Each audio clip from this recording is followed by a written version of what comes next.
What is this? Winter, still fall? We'll take it though. It's okay. I hope everyone has their coffee this morning because this is like a really hot topic. You might need a lot of coffee to get through this, so we'll be okay. The way we're going to roll through this today is we're going to do just a really quick kind of summary of some of the other leaves and some of the other options and how they coordinate with FML. We won't spend a whole lot of time talking about the first few, but then we'll dig right into the FML and talk some more about regulations, tracking forms, those types of things. So we're first going to start out with the most kind of important piece of this all is confidentiality of medical information. So when you're dealing with family medical leave, sick leave, disability, those types of things, of course, it is important to make sure that you're keeping all of the medical information and anything relevant to the situation confidential. And that is going to fall a little bit under ADA, family medical leave, of course, and HIPAA, which you may all, hopefully, are all familiar with at least pieces of those. We'll talk more specifically about these three things as we get a little bit further into the presentation, but as just quick reminders, just remember that department personnel, so supervisors, liaisons, coworkers, those types of folks shouldn't be reaching out to healthcare providers. If there's clarifying information that needs to be requested, usually that goes directly back through the employee who we're dealing with. Any information must be maintained in a confidential medical file, must be kept aside from any personnel information. So make sure you're not sticking that FML in the personnel file. Keep it separate, keep it in a secure location where generally if you're the HR liaison, you're the one that has contact and record of that in a secure place. It also kind of goes to conversations too. So if you're having conversations with employees about their conditions, about their scenarios, don't have them in an open location, don't have them with the doors open so everybody can overhear all the medical information. So just as a reminder to keep all of that confidential between you and the employee. And then only disclose medical information to those who have a business need to know. And I know we get some questions about supervisors and things like that, sometimes wanting a little bit more information. But generally speaking, what we're looking for in those scenarios is the duration of time off and just maybe some of those types of questions to be shared with anyone who really doesn't have a need to know any of that particular information. Any questions on this quick reminder pieces? Easy. All right. So annual leave.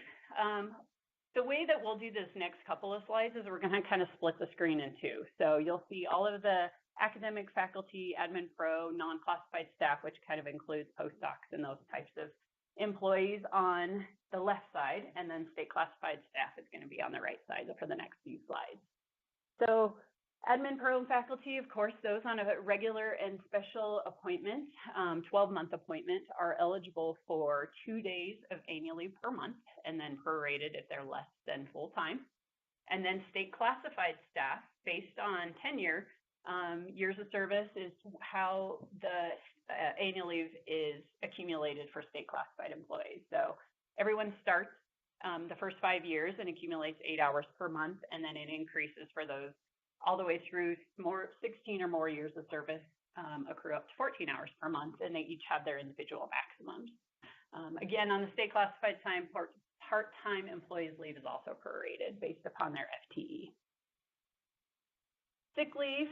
So sick leave, those on a regular special appointment for both faculty and admin pros, full-time appointments receive 1.25 days or 10 hours per month of sick leave. And then new hires or newly eligible employees are front-loaded sick leave. And essentially, they're front-loaded the amount of leave that they would accrue in that first 12 months. And so you'll see that that is reflected for anyone who becomes a newly eligible faculty or admin pro. Then on the state classified side, they currently are accruing 6.66 hours per month, and that doesn't matter on tenure. So first year or 20 years, it's still 6.66 hours. Again, both would be prorated based upon their FTE. Now, the other piece that we probably get a lot of questions about, or you get a lot of questions about, is if someone exhausts their sick and annual leave, and it's going to be a little bit different for both faculty and state classified. But potentially, where does an employee go next, especially if it's for their own serious health condition? The short-term disability can come into play for both employee types. So for faculty admin pros, every employee who is benefits eligible, so half-time or greater, is eligible for short-term disability as of their date of hire. What it does is it can provide a continuation of 60 working days of income replacement from the date of disability. So that's a piece that can kind of get a little bit confusing, is it's not 60 days or 60 working days from a point in which they exhaust their leave. It's from the date that's defined by the physician as the date of disability. So a person could have, let's say, a month's worth or 4 weeks worth of sick and annual leave, and their duration is 6 weeks. So they won't receive their 60 working days will not start as of the end of that 4-week period. It's going to start as of the date defined by the healthcare provider on the application.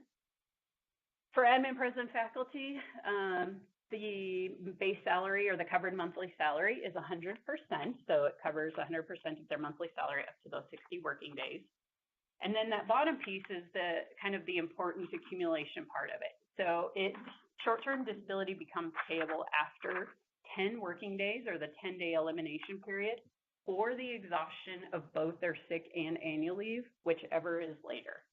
So again, they do have to exhaust all of their leaves in order to apply for short-term disability on the faculty admin pro side. Now on the state classified side, there's a similar eligible as of the first of the month following their date of hire. And this one provides income replacement for 150 calendar days. So it works similarly to the 60 working days, except it provides income replacement for a little bit longer. So basically it's about 6 months. Replacement, though, is 60% of pre-disability earnings on the state classified side. Now, there is another piece, too, that if someone is paravested, they may also have some disability income replacement as short-term disability under para. But we can help facilitate that if you have employees who may be out for longer than generally 60 days and who are paravested. Now, the state classified side has a 30-day elimination period, so similar to that 10-day period on the AP side, and they must exhaust all sick leave. Now, if an employee doesn't have at least 30 days or 30 working days of their own sick leave, they do have to use annual leave. But if they have more annual leave than to meet that 30-day period, they are not required to use the rest of their annual leave. Now, they may choose to do that. That's up to the employee to determine if they wish to use their annual leave under short-term disability, but they can stop after that 30-day period has been met. If they don't have enough leave to meet on either one of those two, on the 10-day or the 30-day period, they don't have enough accruals, they'll go on leave without pay until they meet those 10 days. So there's no benefits payable under short-term disability on either one of those plans prior to the 10-day waiting period or the 30-day waiting period. Now, on the state classified side, there's also this other piece too, which is employees with 12 months of state service are eligible for short-term disability leave. The leave is different than the benefit, but it runs concurrent. So the STD leave will only run as long as a person is receiving short-term disability benefits. And it's essentially in job protection for those who have 12 months of service through the duration of that short-term disability. Okay. So if the state classified wanted to cover the other 40% of their coverage during that phase 3 of anti-doctor, that's a great question. So the question is whether or not essentially they can make themselves whole by using their annual leave to make up the 60%, and they can't. So it is just going to be 60% of the income replacement. If they choose to have 100% of income replacement, they should use their annual leave at that point. But that's a great question. Any questions on short-term disability? I think I saw another question here. No. Short-term disability, never mind. Yeah. So now that kind of leads into our long-term disability piece too. So I didn't include the long-term disability on here only because we're really talking about family medical leave. And by the time an employee may have the need for long-term disability, that FML period has probably been exhausted at that point. So that is available for for all faculty and admin pro benefits eligible, and some state classified, those who have chosen to apply and pay premiums on the state classified side may also have long-term disability as well. Any other questions on the disability? And all of that also is going to come through HR. So if you have an employee who has the need to apply for disability, you can have them contact the benefits unit or myself directly. We'll provide the application, and then that way we can provide a little bit of guidance too if there's any questions on how to apply. All of those folks have a piece for themselves as the employee, so they'll fill out a portion on both applications. You as the liaison will also have a section that you'll fill out based upon last day worked, what their accruals are, and that type of information to help process those. And then, of course, the information that comes directly from the healthcare provider. We review the admin pro and faculty short-term disabilities and make the determination on that plan. The state of Colorado uses UNUM, which you're probably all pretty familiar with. And then we provide the applications to them, and they make all of the determinations and kind of the coordination of other plans on the state side. All right, and here we go. We're going to dive right into FML. You guys ready? Okay, yeah, woohoo. I got a woohoo. That's good. So just as a quick overview, the FML is the federal law, which is basically job protection, which was enacted on August 5th of 1993. So it's been pretty standard over time. Of course, they've made some modifications and some enhancements and things to it since then. But the very basics of it for employee types is that they must be employed for at least 12 months, and those don't necessarily have to be continuous months. So the federal regulations allow us to really go back 7 years to find those 12 months or to determine that those 12 months have been met. Also, there is a portion of the temporary AFAP employees, so faculty admin pros, which may include postdocs and those types of employees, also may be deemed to meet 1,040 hours, which is worked in the previous 12 months immediately preceding the need for leave. Employees can apply for those with their own serious health condition as substantiated by a healthcare provider. It may be used for the birth or adoption of a son or daughter and to care for that newborn or that child during that time, and to care for a child under age 18, a parent or a spouse with a serious health condition. So these are really the regulations that are going to go across the board for both employee types. And that shouldn't say both employee types, all employee types, because that may include grads. It could include student hourlies if they meet the criteria otherwise. I saw a question here. Just to confirm, it does not include in-laws, right? Correct. Thank you. So the question is whether it includes in-laws. So it doesn't include, the most common questions that we get on that is if it includes in-laws, if it includes siblings. The federal regulations at this point have limited it to these three categories. So it doesn't include in-laws or siblings, which are the common questions.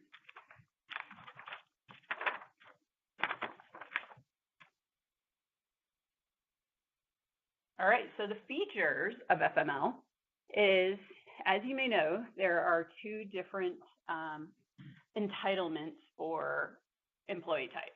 So faculty, admin pro, and our other non-classified staff are eligible for 12 weeks of unpaid job protected leave. The state classified employees, the state has chosen to be a little bit more generous than the law and has offered 13 weeks of job protected leave. The second portion of that is the entitlement is prorated based on the employee's normal schedule, which essentially means that if an employee is not full-time, the amount is prorated, kind of in other words. But it's not prorated in the fact that they're entitled to 12 weeks and you give them 6 weeks because they're half-time. They still maintain their 12-week entitlement, but it's based on their normal schedule. So they only work half-time, they'll get 12 weeks of their half-time entitlement, if that makes sense. And then it's adjusted to on the state classified side for hourly. So we can do a calculation to determine how much FMLA an hourly person could be eligible for based upon their previous assignments and their average number of working hours. FML can be taken continuous, so through a period of incapacity, a continuous period of incapacity, or it can be taken intermittently or under a reduced schedule. Now, the intermittent reduced schedule piece must be medically necessary in order for it to be designated as intermittent FML. And then the second piece, we sometimes get questions too about married employees. So if you have two employees who are both employees of CSU, of course, and that may be for a birth or an adoption, or maybe they both are taking care of their own parents on either side if it runs concurrent, each employee is entitled to their own 12 or 13-week entitlement.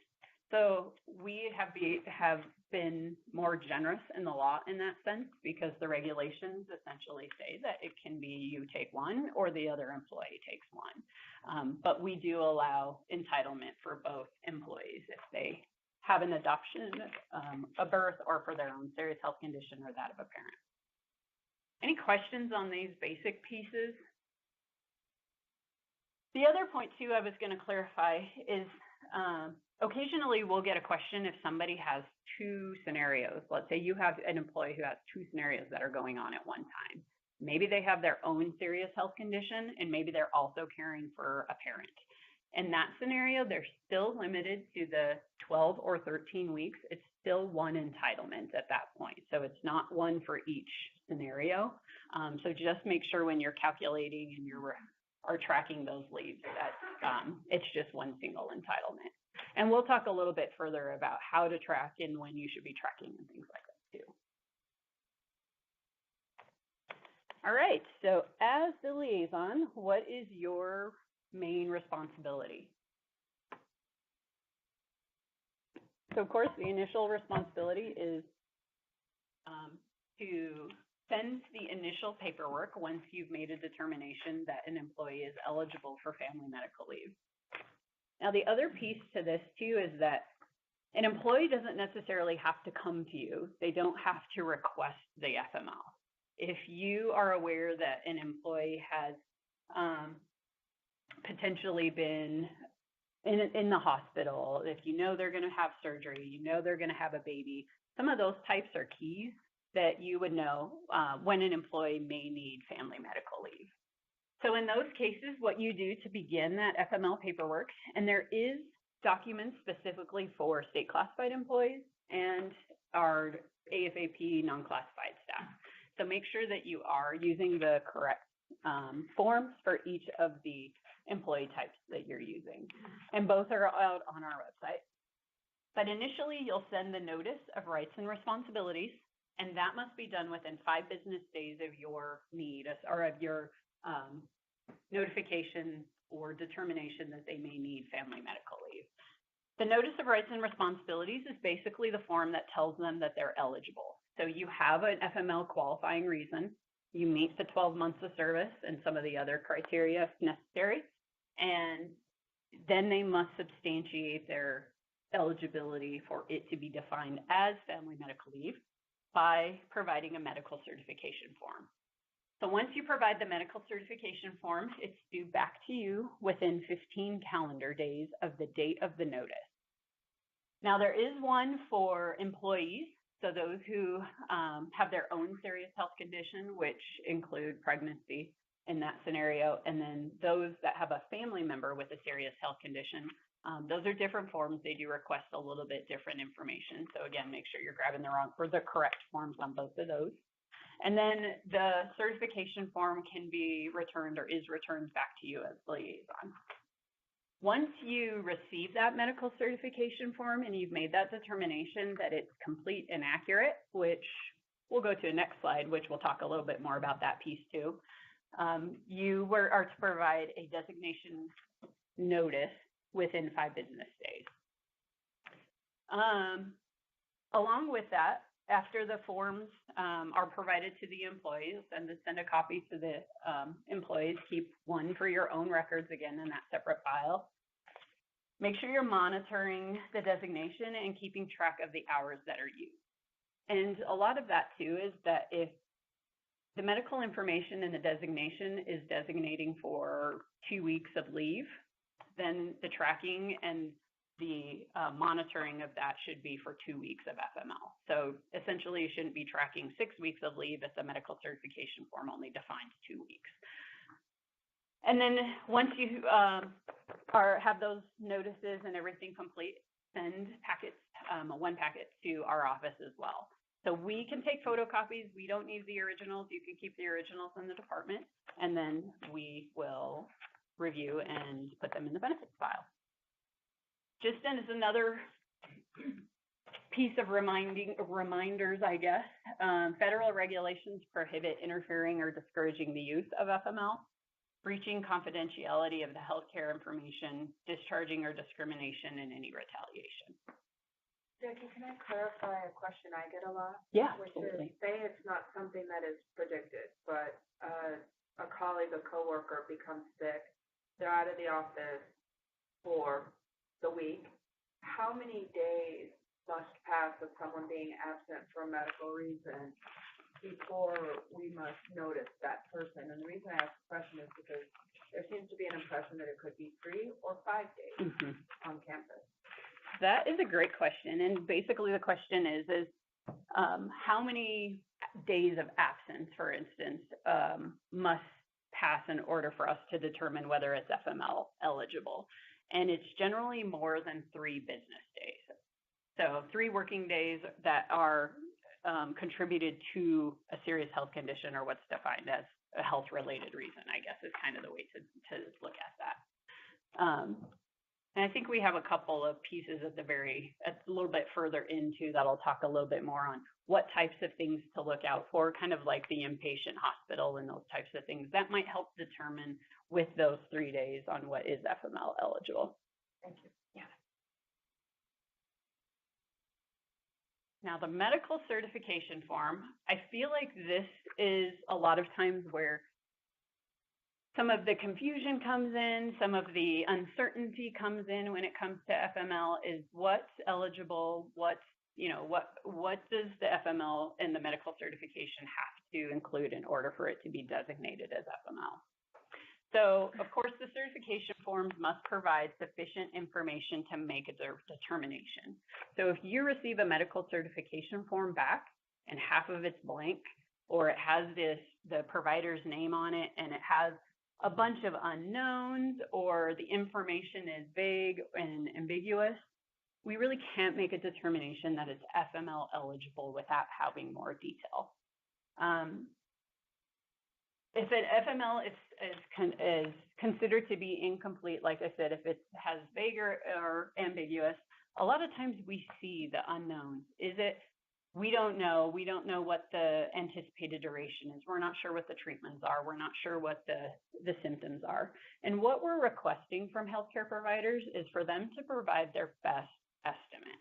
Now, it's not going to hold them to specifically one particular day, for instance, or if something is episodic, for instance. Those are a little bit harder to gauge, and that's hard for a healthcare provider to say, this person's going to have a flare-up once a week, once a day, every month. That's not necessarily what we're looking for, but they should be providing their best estimate. And if employee provides a medical certification form and it has some type of that information on a intermittent or kind of flare-up episodic schedule, as long as they're maintaining basically their absences kind of in accordance with that, it's usually pretty good for us to use that medical certification form at that point and through that period of time. But there could be a period of time where we are just we would request new medical information or additional information just to make sure that that's extending out, or maybe the circumstances changed. Maybe they had a condition, employees had a condition that has been pretty well managed, and maybe something has gone a little bit different. Then at that point, we might want to add for some additional medical information if it's falling out of the normal, kind of what's stated on the medical certification form, if that makes sense. Yes. When is it necessary to get a release from the doctor? So that's a great question also. So the question is, when is it necessary to receive a release when an employee is going to return to work? I generally think it's a pretty good idea in most cases to ask for a release if they've been out for a continuous period of time. Sometimes pregnancies and those types of things, we may not require them, but there is a portion on the designation notice that when you receive the medical information and you're evaluating that, it will ask you if the person needs to provide a fitness to return or return to work when they do. I think generally we'll recommend that you do ask for one, especially when their job duties may impact or may be impacted by their serious health condition. So if it may be, let's say for instance, that part of my position is to make sure that I'm always hauling boxes and I'm always walking across campus and I'm always doing those types of things. Well, maybe I've broken my ankle.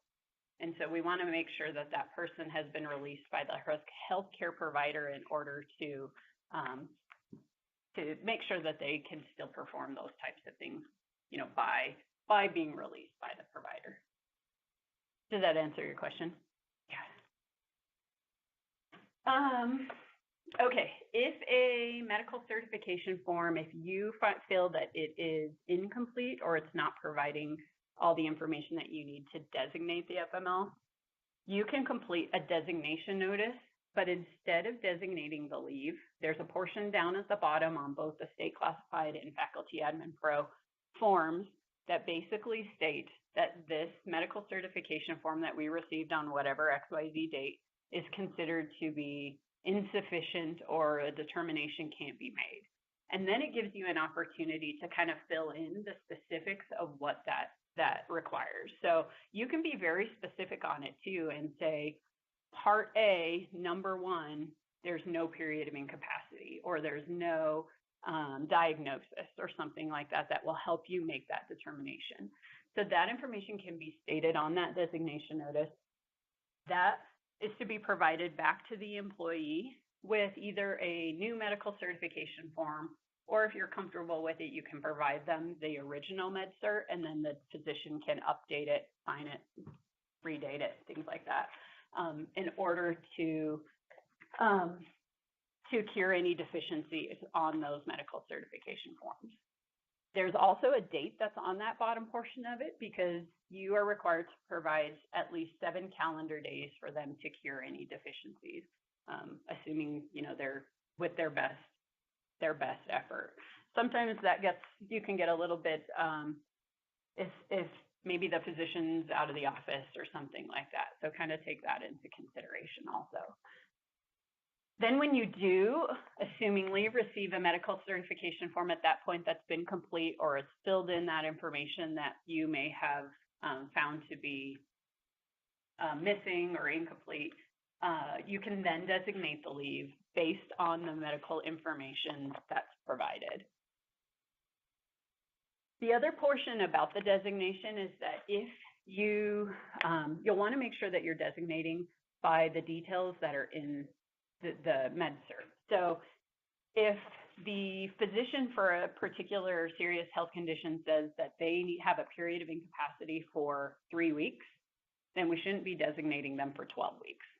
So make sure that that designation is for maybe this date to this date, or a particular number of hours, or a particular number of weeks, as defined on the medical certification form. Now, if the employee still has a need, or maybe it's in the care of their family member also, if they have a need to be out longer than what was designated or what was initially provided on that medical certification form, as long as they have entitlement left under FML, you would want to request a new medical certification form at that point to kind of extend their FML period. Then at that point, you'll also designate the leave or revise and redesignate the leave based on that new period of incapacity or that new duration. Now, there are periods as well. So if there's intermittent leave, if there's reduced scheduled leave, the regulations do allow a new medical certification form to be requested at least every 6 months. when it's in intermittent. So that's regardless of whether that scenario has changed. So know that that's an option as well. As far as designating also, yes, Christy. Right. Can you address the condition of occupancy? Yeah, so the question was whether addressing multiple or simultaneous conditions. We touched on it just real quickly previously. So if you do have two completely different situations, so maybe a person is out for a birth and maybe they're out to care for their parent, I would suggest that you do two notices, so one for the birth, one for the parent, and then provide medical certification on both of those. And then they may be designated at the same time. Now that can get a little bit more tricky on when one is contributed to one scenario or one condition and one is contributed to the other. But that's really where the communication with your employee is the most important. So they are to communicate with you, this absence or this particular scenario is due to, my FML qualifying reason. And they may not have to say, I'm going out for treatment today, I'm going to my chemotherapist or whatever it may be. They don't need to necessarily provide that type of detail, but they would need to say, this is FML eligible based upon, or I'm taking this day because of my FML qualifying reason. And it may have to be defined that this one is to care for my parent today, or the FML qualifying reason of my parent, and this one is my own. Does that kind of address that a little bit for you?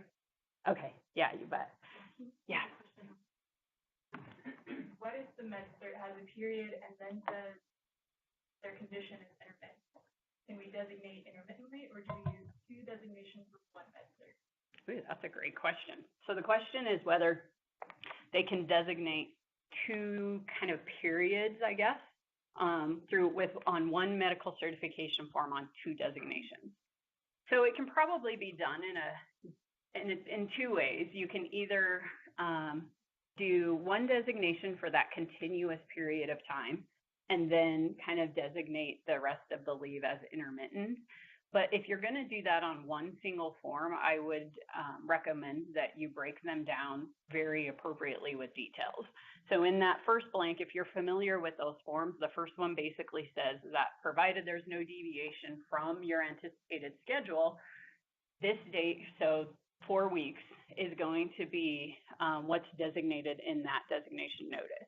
And then down on below, it says, because this leave is unscheduled, that's kind of the intermittent piece of it. And you can write in notes there. I like to write in notes if I'm there. So if I know that the flare-up schedule is anticipated to be from this date to this date, which is maybe beginning with the last day that they were out continuously, and then put in the detail of potentially one day every 2 months for 4 to 6 hours or something like that.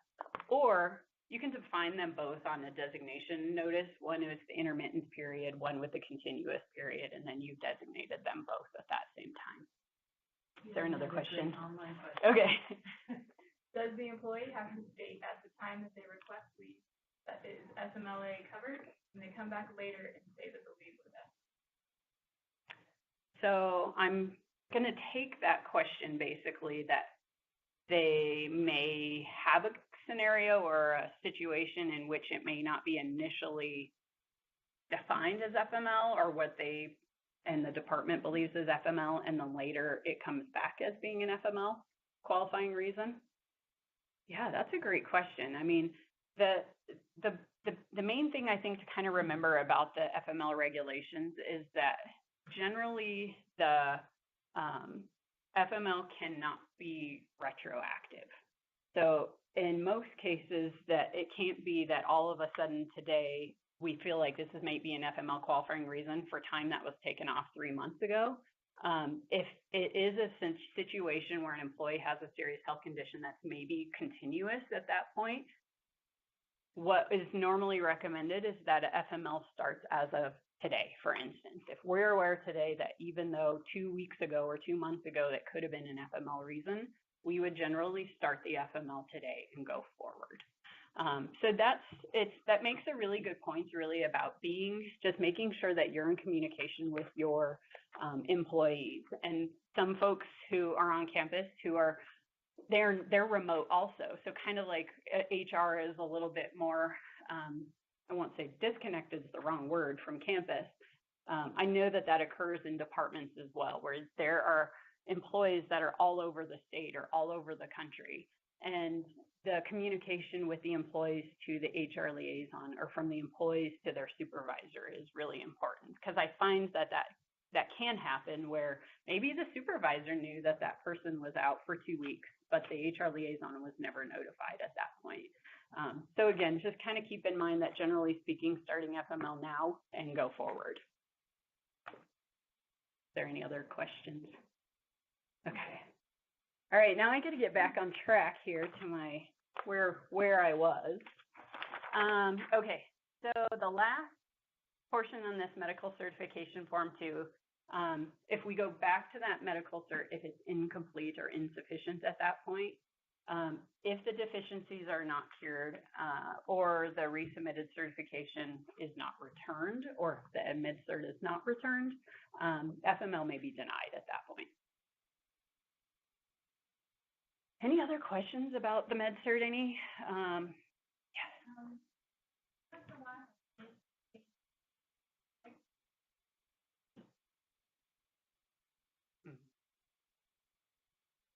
No, the fee, unfortunately, is not reimbursable. So a lot of times we hope that they can coordinate the medical certification form maybe with an appointment that they already have coming up for something else, or in those situations. Or sometimes if the employee can, or if the liaison is helping the employee, maybe fax it directly to the healthcare provider. Maybe sometimes in those scenarios they keeps that fee and from them having to walk into the office and have them complete that. But that's a good question. The other piece that I was going to mention on here too is the healthcare provider kind of definition designation of it. So also review and make sure that the medical certification form that is completed by what is applicable to the employee's situation. So what I mean by that is that if you have someone who is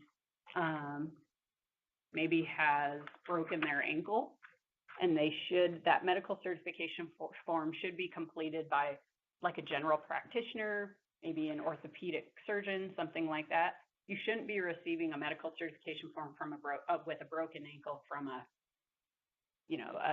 oncologist, for instance. So just make sure that they're kind of coordinating together. And the federal regulations define who those healthcare providers are. So generally speaking, it's going to be your physicians and nurse practitioners, midwives, those types of folks are eligible to complete the medical certification forms. Patrick? Yeah.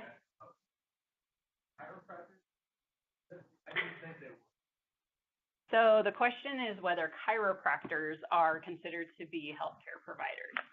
And there can be some scenarios in which a chiropractor is eligible, but it is very limited to the scope of their work, essentially. So if a chiropractor has taken x-rays and they know that there is a manipulation of the spine, for instance, in that particular scenario, they can fill out the medical certification form in accordance with that treatment, essentially, in that kind of diagnosis, in other words.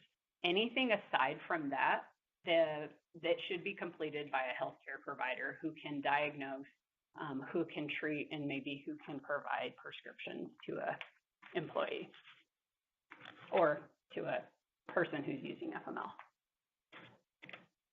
Any other questions? Also the medical certification form, take one more piece back. So for non-birth parents, if you have someone who is going out for a pregnancy or a birth, non-birth parents can return a birth certificate in lieu of the medical certification form, but we do request the medical certification form from the birth mother to kind of for recovery from childbirth, and also that care and bonding piece under FML. Now, Someone who also goes out as under a birth or adoption, they do have 12 months from the date of delivery in order to take that family medical leave. So this comes up more frequently with a non-birth parent who potentially maybe just takes a week or so after the baby's born, but maybe they want to take 3 weeks or a month, 6 months down the road. They can certainly do that as long as it's within 12 months from the date of the baby's birth and it's in communication with the department. So just make sure you're having those communications if they decide that they're going to use that leave later. Okay, hold on. That just generated a bunch of questions. Christina. Yes, so this FML piece is different than the parental leave. So that parental leave does have to be taken in a continuous 3-week period of time, which runs concurrent with FML. So at that point, kind of a good, I won't go too far into parental leave because we could be here all day also. But the 3 weeks, a person can't use their 12 weeks of FML, for instance, and then choose 3 weeks of FML at a parental leave at a different point in time. So that does have to be taken in one continuous time. And then will you speak to the certification that's required for adoption? Yes. So the question was certifications for adoption. And in those cases too, we generally will just take a copy of the adoption kind of paperwork or the placement for adoption paperwork. So that can be used in lieu of the medical certification form because obviously there's not a medical cert in that case. But I saw one more question over here. Yeah. Along the same time, you could from the either child or adoption through that date of adoption. Yeah. So the date of adoption would be kind of the qualifying reason for FML. It wouldn't be, unfortunately, if someone has to travel, let's say, to obtain a child, then at that point the travel time is not considered FML. And actually, in any of these circumstances, the travel time wouldn't be if someone was going somewhere else to receive treatments or so. It's always going to begin as of that period of when they get to the placement for adoption or when they get to a point in which they're receiving treatment. And then Brittany, I think there was another. Yeah, there was a question online. Is the non-birth parent med cert for a family member? So that's where, the question was if the med cert needs to be provided for a non-birth parent to that of a family member. And so in that same scenario, unless there's medical necessity for the child or the partner or spouse, that if they have a serious health condition, then they can provide the medical certification form for a serious health condition. But in that case, the non-birth parent can use the birth certificate as essentially the documentation that they have a newborn child.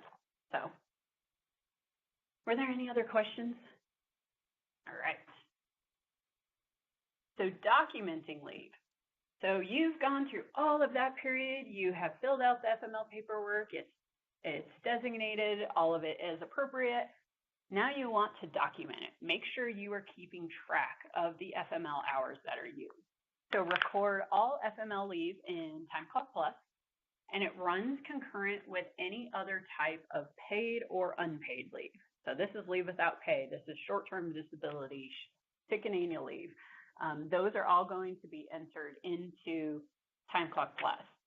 And you're probably all aware, but just as a reminder here, when you do enter in, you're going to do 2 entries. If someone's on annual leave, for instance, you'll use their annual leave or using annual leave. I shouldn't say on annual leave.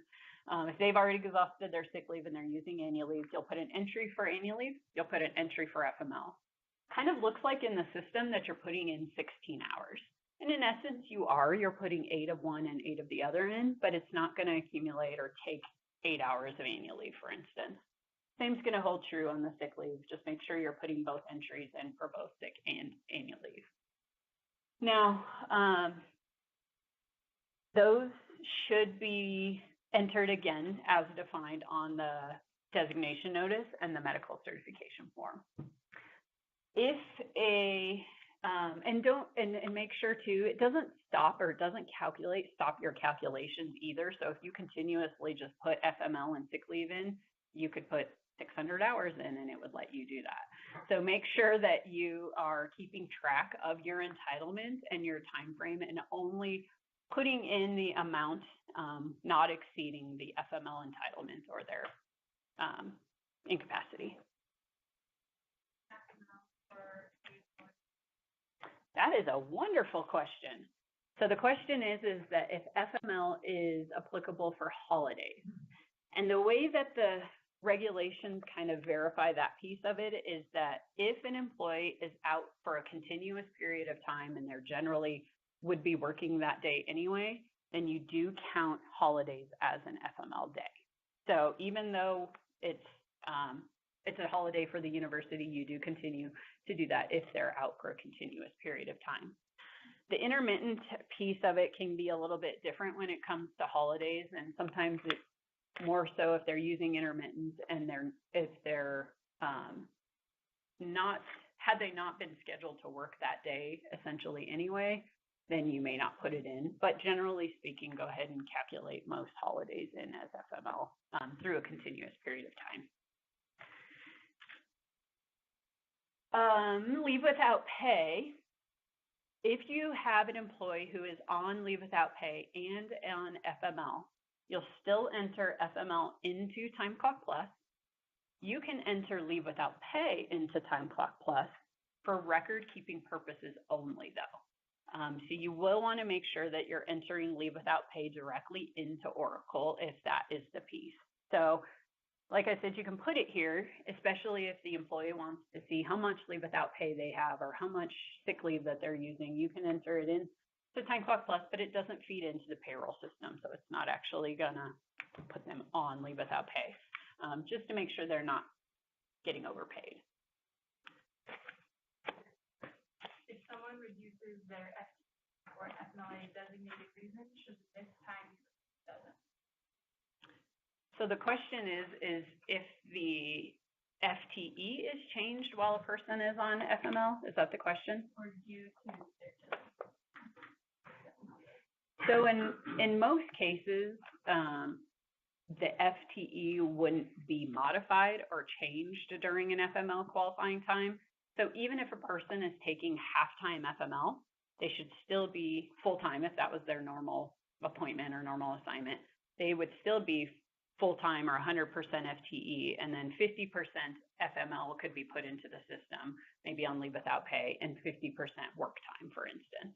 But generally, there's not a period of time in which FTEs are modified or changed when an employee is using FML. Do you think that answered the question? Okay. Can I get clarification on that? So Sure. if someone is on half-time without pay Mhm. and their FTE isn't changing, how does their payroll? So in that scenario, are they working half-time and they're on half-time FML? Yeah. Yes. Okay.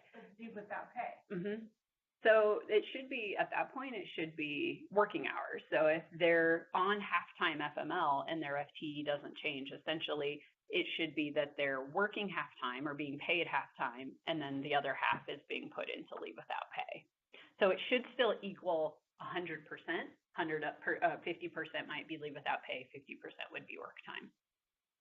I'm looking like that doesn't answer your question, possibly. Without changing their FTE.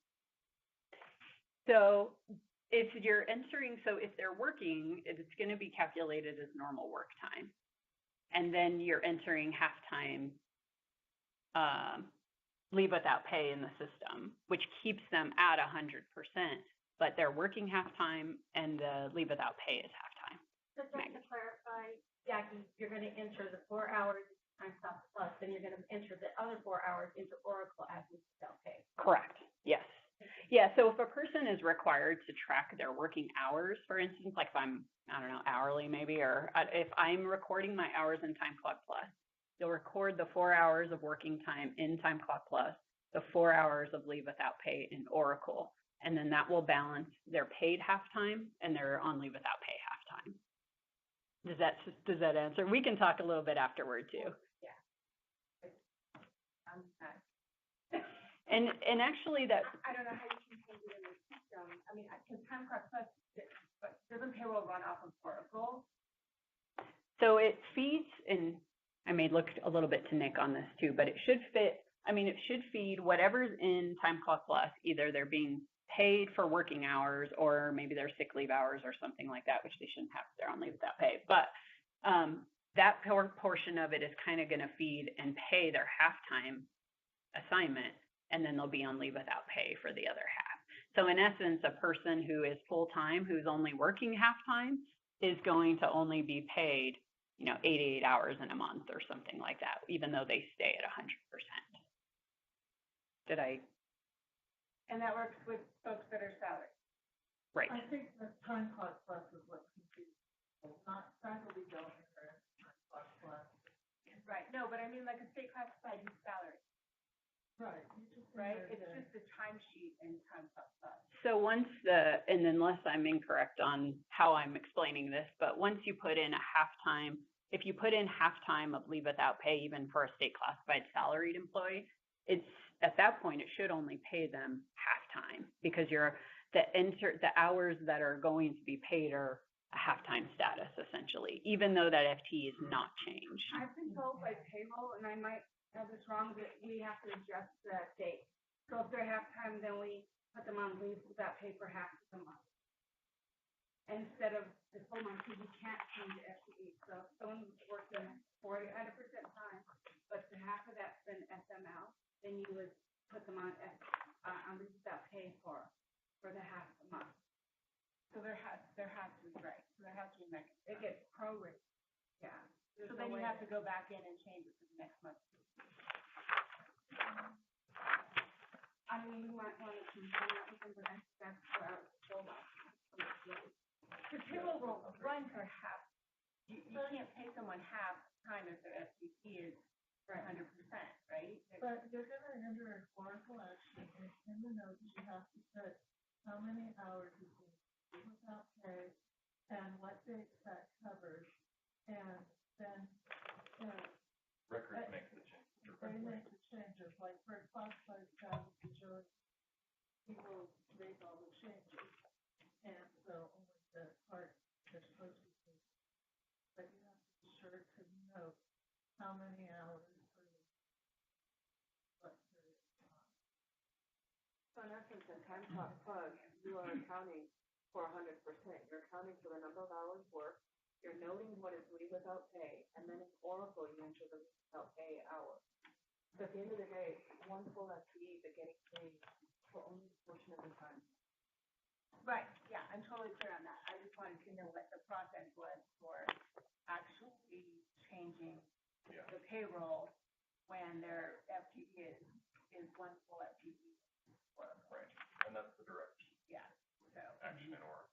so that's how we notify payroll, is they Correct. put in an Oracle action. Mhm. It's just a statement of leave without pay for this many hours. And it goes through the records unit as Nick indicated, and then the records unit looks at that leave without pay action, comments you put in, Sherry described, they then will approve it, if everything looks good, then automatically flows right to the payroll team through a queue, and will process them. Yeah. Okay. Perfect. And then one last piece to that too is that if an employee is working half-time, for instance, you don't want to put an 8-hour day of FML in if they've worked 4 hours and they're using 4 hours of FML. So you'll enter in what is actually applicable for FML. Okay. Now, tracking, there are spreadsheets on our website for both State Classified and Admin Pro, which will help you kind of track that FML leave, especially if somebody's using intermittent.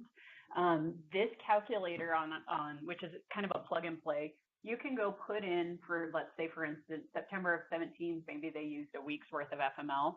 And then what it does is it automatically will calculate what their entitlement is or when they become eligible for FML again, based upon the two tracking mechanisms. So faculty and Admin Pro use a rolling forward calendar year, which basically means an employee becomes eligible for FML again the first day they use leave 12 months later, and that's 12-month entitlement. The state classified employees a few years ago changed to what they consider a rolling backward calendar year. And so what they do is they look at a date that an employee needs FML, they look back 12 months, and they make a determination of how much FML has been used in that time. Somebody's never used it before, they probably have their entire 12-month entitlement. If someone used 6 weeks 3 months ago, then the difference is going to be the 6 weeks that they are 7 weeks for state classified that they would have today. But they wouldn't receive that entitlement of those 6 weeks back again until they reach that year 1 year later. So in this scenario, if I use this week in September of 2017, then as of September of 2018, that first day, they would get 8 hours back. The next day, they would get 8 hours back. So it's not a full entitlement, kind of like the way the Faculty Admin Pro is. So these spreadsheets that are on our website are really helpful in determining when they become eligible for FML again and how much entitlement they may have during a particular period of time.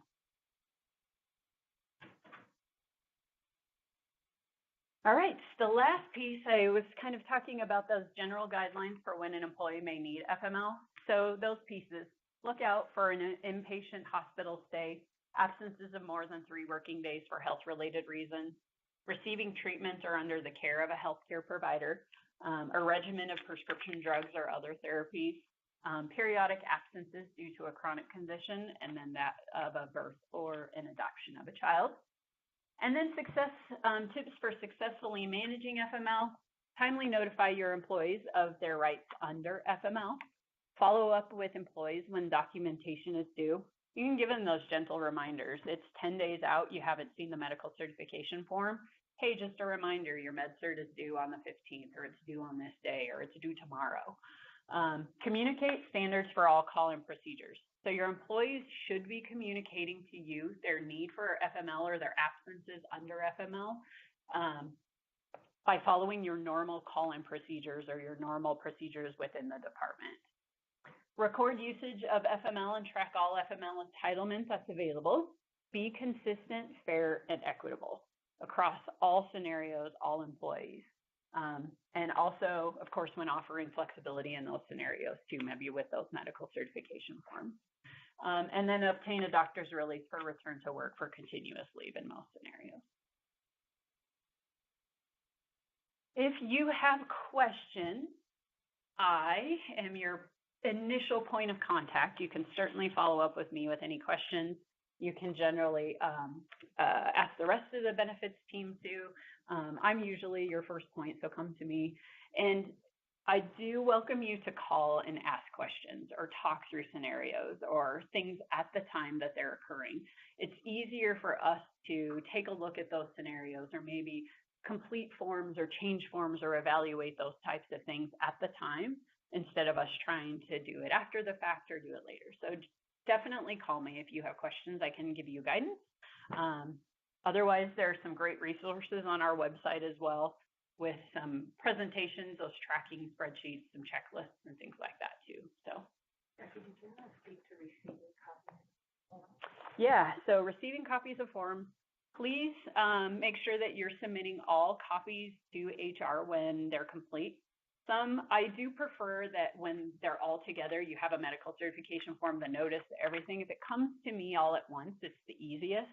But if you want to get that notice off your desk and then you're waiting for the med cert and you send me that copy and you send me the next copy, you can do that also. It's a little harder to track for both of our purposes, I think.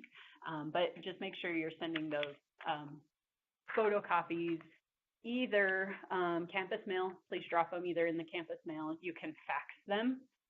In some scenarios, we do have where employees our liaisons will email them, but make sure that they're secure password protected before you email any of that information. So I have a question, you kind of touched on it again, but the need to know basis. Mm-hmm. So I work with various people, and some supervisors think they have to read through the whole FML. And my thought is, no, they don't.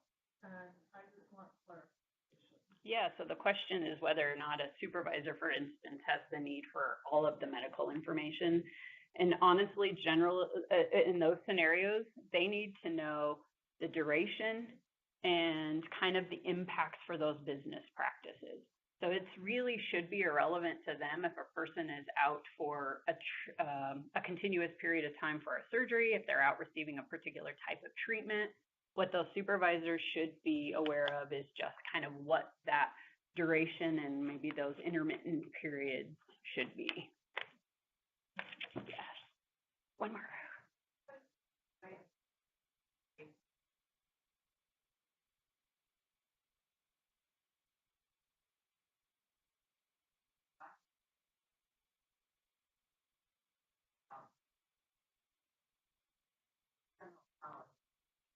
So the question is, what happens when an employee provides or the department provides FML guidance and an employee doesn't respond, essentially? Well, certainly make sure that you're continuing with that practice and you're providing those FML documents to them, just to show that we've done our due diligence in providing that information to them. That can be a conversation that could come to us at HR, and we can take a look at that as a kind of a case-by-case scenario. But in some of those cases, the FML could be denied. Leave can be unauthorized in those scenarios. But follow up with us if you do have those scenarios, and we can definitely look at that for you.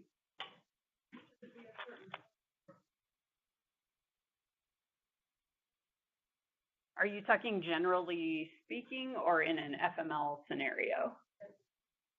I think generally speaking, it follows that same kind of more than 3-day guideline. So I think you can keep that in mind as far as the documentation for those absences. Is the university looking at any type of secure document sharing so we don't have to keep it for forward? We would wish for that. We're not close. So we're working with our partners. Actually, there's a lot of work happening at the university for things like electronic signature sharing, but we're not there. Is there any other questions? Any other online questions? Perfect. Yeah. As HR, you don't necessarily, if it's something relatively standard, but any comes up, if it's something like parental leave, HR liaisons don't have to be medical workers, right? And they request that the employee have their provider pass it directly to the benefits office. It's more comfortable for them to have Yeah, so the question is whether the medical information can come directly to HR. And they can. An employee can request that a medical certification form or that medical documentation comes directly to HR. What I do recommend in those cases is that you still do the notice of rights and responsibilities, and that way everybody's kind of in the know. You're aware, we're aware, the employees working with us, but we can either designate at that point or we can work with the department and not indulge and provide that medical information, but can say the same type of thing of the period of incapacity is from this date to this date. You can designate for that time frame or designate based on those scenarios. So that's certainly an option. If you can provide or have them provide us some type of notification that that's coming to HR rather than us just getting random documents. So that's very helpful if you can let us know too if an employee is going to do that. In some scenarios, we have employees who want to come directly to HR to have that FML process done also. And in those cases, we still like to have the departments be involved as far as that notice and those pieces of it. Otherwise, the employees should also be providing you with documents of the notice of rights and responsibilities and the designation notices that are coming from HR. Any other questions?